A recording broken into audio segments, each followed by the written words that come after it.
ఆ వ్యక్తే కలియుగ భీమామా రఘురామ.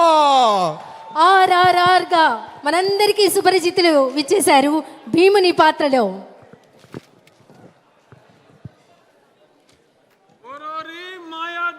విజయ మధు మదోన్మత్త సుయోధన దారుని రాజ్య సంపద మదంబున కోమలి కృష్ణ జూచి రంబోరు నిజోరు దేశమున నుండగ పిలిచిన ఈ ధురాత్మ దుర్వారమదీయ బాహు పరివర్తిత చండ గదా విఘాత భగ్నోరు రుధోరు చేసద సుయోధనుగ్ర రణాంగ్రలంబునన్. బానిసలకంత అహంభావమా? నీ కరుణ ముందే నీ భార్యను బలాత్కరించదా? దుశ్శాసన, ఈడ్చుకురా బంధకిని, ద్రౌపదిని ఈడ్చుకురా.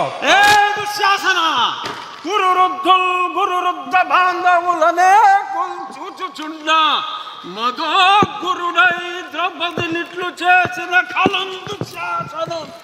లోక భీకర లీలను వధించి తద్విపుల వక్షస్థైల రక్తముర్వీపతి చూచుచుండ అని ఆస్వాదించదన్ జాగృతి.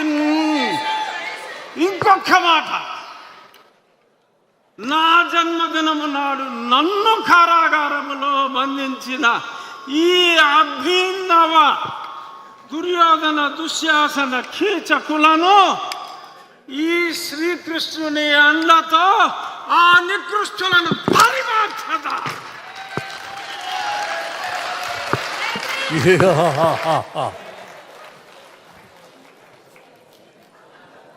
అన్యాయం జరిగిన చోట భీముడు ఏమాత్రం ఒప్పుకోడు. అపర